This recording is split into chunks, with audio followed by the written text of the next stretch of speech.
What is going down, YouTube? We are back with the Prez. Monday, start of a new week of training for you guys. I trained yesterday in the gym, like I always tell you guys, every Sunday is a leg day for me in the gym. So we ended off last week, Friday, in the park with the barbarian routine out in the cold. And then we hit that 10-minute EMOM, 10 pulls, 10 push down to 1.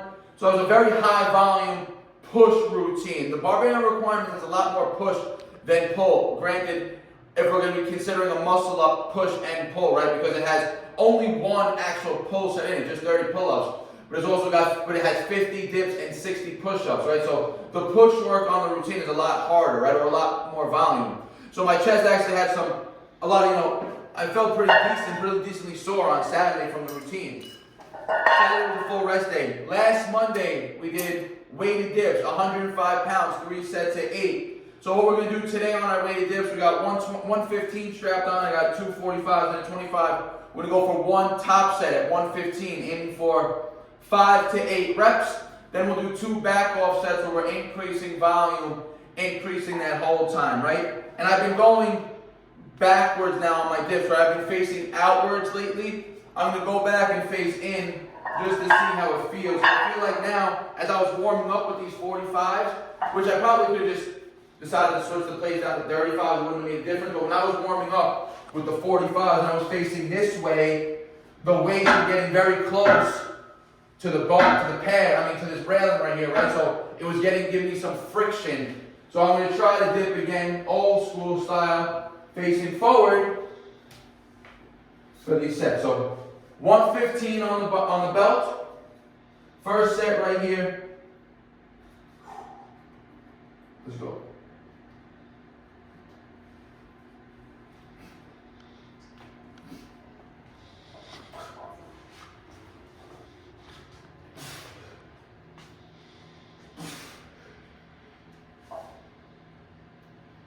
Ooh. Nice, solid 6 reps right there. And dipping this way actually felt pretty comfortable on the shoulder also. This is the way I used to always dip for years, so my body's used to it. Turning around outside, again, it's better for external rotation on the shoulders, especially when the bars are a little bit flared out like these are. But again, that felt pretty decent. So we'll do 2 back off sets now when we're lowering the weight, increasing the reps. So top set, 115 for 6. Let's go. Alright guys, second set. I said I was going to do back off sets, but after I watched how that first set moved pretty damn smooth. So we're actually going to stay 115 again, and we're going to go for 3 sets of 6 here. And if on the third set it's moving really good still, then maybe we'll go for 4. But that'll be pretty much max volume that I'll put in on weighted dips today, especially when the intensity is this high. So 115, remember guys, intensity means load. When I'm doing the barbarian requirements, the 5-minute drills, high reps and sets, and I'm more exhausted, that's an intense workout, but that's not the actual definition of intensity, right? Intensity, in terms of weightlifting, in terms of training, always is going to refer to load being lifted, right? So 115 pounds is higher intensity than doing 115 pounds for sets of 6 would be higher intensity than doing 70 pounds for sets of 10. But granted, the last rep of the 70 for 10 is going to be pretty damn intense as long as, again, you're getting close to failure. So,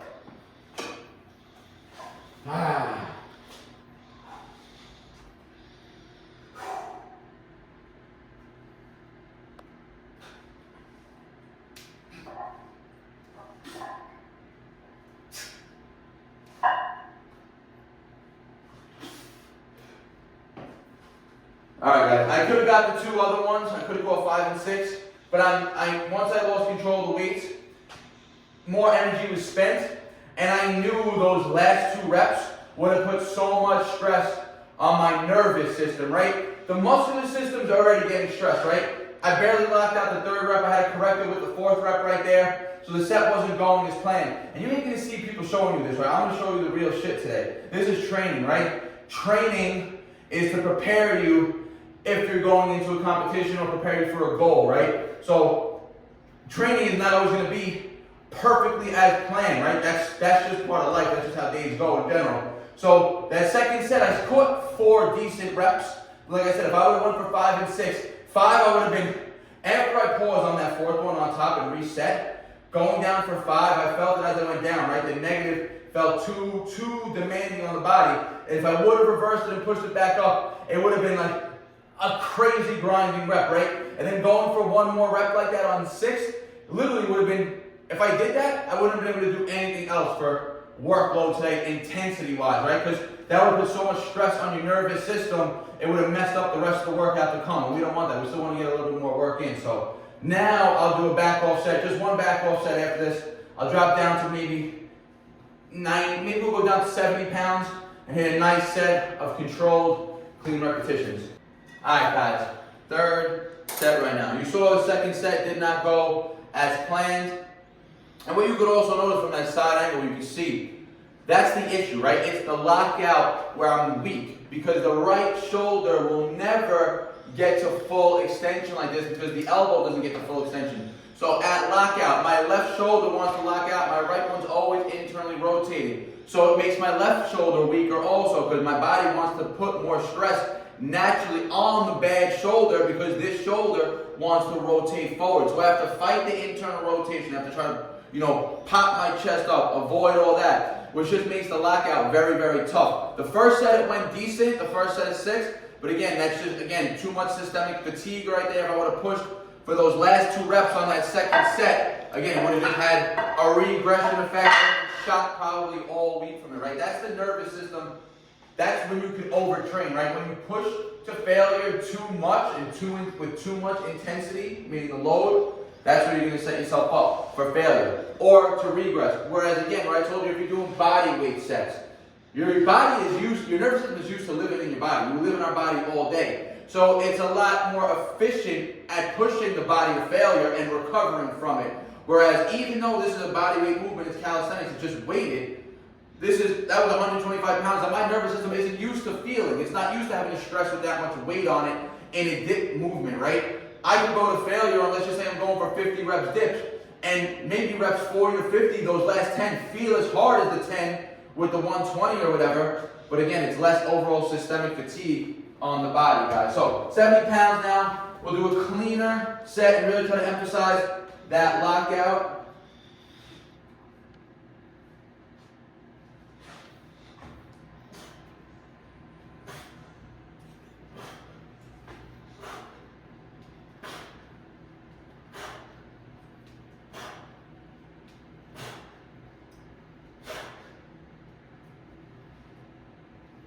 Alright, 70 for a smooth 10. Again, I didn't want to take it to failure. I didn't have to tell my nervous system to push hard again. Set 1, I pushed hard. Set 2, I failed hard. So, we're going to move on, get some more volume work in now with lower intensity movements. Let's go. Alright guys, moving on. You can see now I have a 50-pound kettlebell strapped on. I got the ring set up. I got the platform here. We're going to be going weighted ring push-ups. Remember guys, if you're going to be doing weighted ring push-ups and you're strapping a weight to your dip belt, move the belt towards the middle of the back, right? Don't let it sit here. It's going to keep your lower back safer and avoid it from, if we're doing a dip and doing a weighted push-up like this and the weight's here, it's going to want to naturally concave our back, right? Move it up, keep it higher up, then go to set up.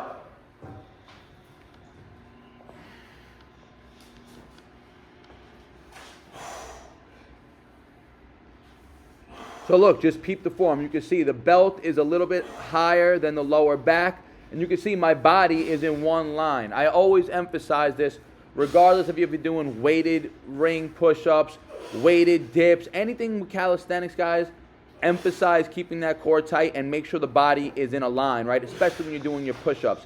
Don't do sloppy push-ups. There's no reason for it. This is full body tension. This keeps you in tune with your body. All right, guys, I'm going to go 3 sets of 10. We call 10 on that first set. Remember the rings, they're going to give you the freedom to get that deeper stretch, exaggerate on that eccentric, which is where the muscle damage happens, that's where the growth happens, and it's going to allow you to bring those arms and the humerus in for that peak contraction, right? If we're doing these on parallel bars or something, it's still good, you'll get the stretch, but at lockout you're going to be stuck here, you won't be able to cross and really flex at that peak, right? So ring pushes, superior to any other push-up, right, for muscle building. For reps and sets, if you're looking to build max endurance, range are not going to be your best friend, right? They're going to bring the added element of instability. You're not going to be able to push peak force production. So let's just say you want to do heavy weighted push-ups with like somebody laying on your back. You'll be better off doing them on the bar or on the floor because you'll be able to get more force output on a stable surface. Here, for hypertrophy benefits, lower intensity, only 50 pounds, we can pump out those reps, 8 to 15, nice and controlled, getting the stretch, getting the contraction. So 2-minute breaks on these.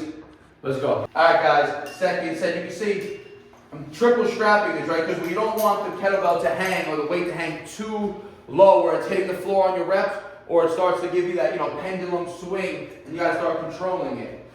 So the closer to the body is always going to be better.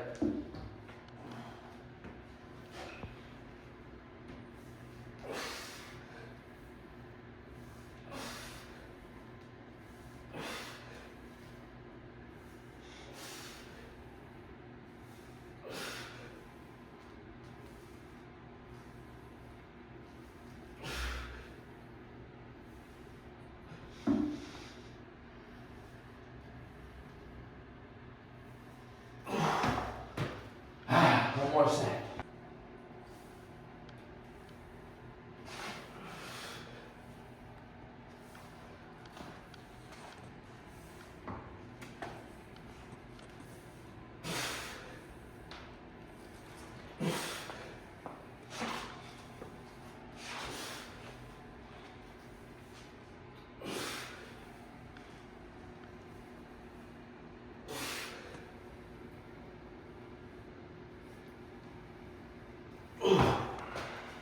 Alright guys, 3 sets of 10 ring push, done. That last set, those last 2 reps, I don't know if you peeped it, but I went extra deep, forcing myself to really come to failure on that 10th rep there.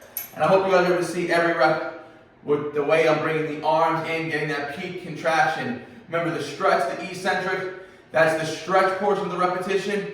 There's no contraction there, it's just the stretch. The top, when we're squeezing, shortening the muscle, that's when the contraction happens. For muscle building, the overall goal is muscle building. The stretch is more important than the contraction, but the full range of motion is the most important, right? You don't want to just do lengthened partial. You can save that for the end of your sets when you're fatigued. But you want to, if your goal is muscle building, you want to emphasize the eccentric, emphasize the stretch, pause in the stretch, come to full lockout. You don't have to do a lot of time here. You can literally just lock it out, go right back down. You don't have to emphasize pausing or anything like that. That's an intensity fatigue, technique to increase fatigue faster. So muscle building, the goal is straight muscle building. That's all you care about. Hit the full range of motion, but focus on deep, long range of motion, eccentric, but always full range of motion. Let's keep going. All right, guys, 3 sets, ring pushes, done.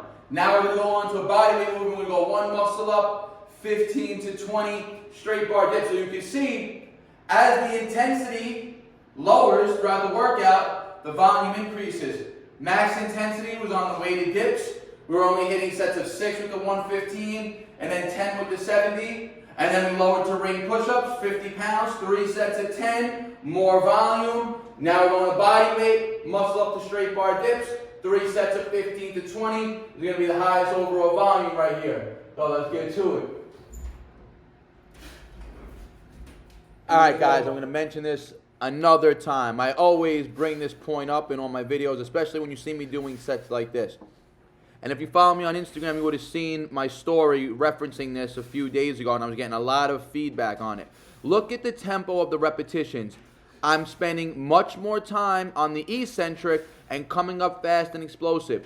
This is ideal for muscle building. Slow and controlled is the best way to grow. It increases time under tension. It lets you feel the muscle through the full range of motion.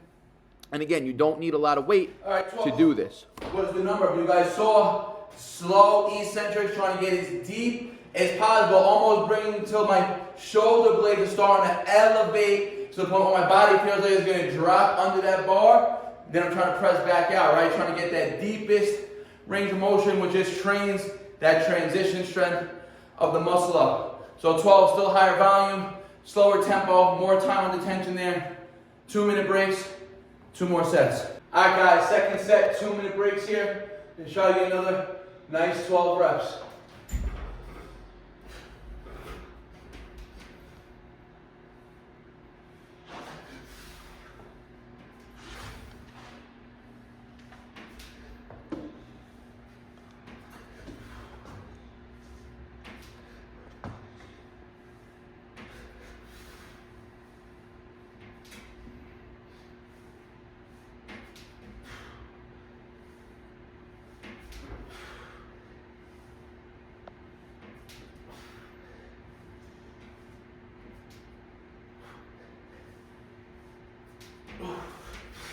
Woo. Tough 12 there, guys. We'll go one more round of that. Let's get it. All right, guys. Third set. Let's get it.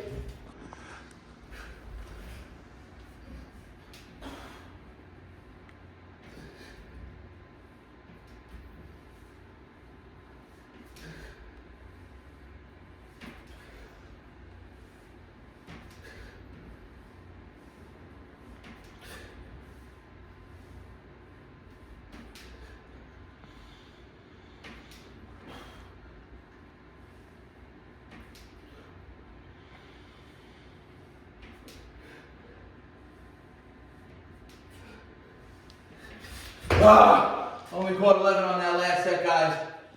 I was taking it to full failure. When you're going slow and controlled, especially when it's a closed chain movement, like a bodyweight movement, what we're doing there, no straight bar dips, is like a prime example of limbs staying still and body moving through space. I'm letting my whole entire torso is moving from on top of the bar to below the bar through space like that, right?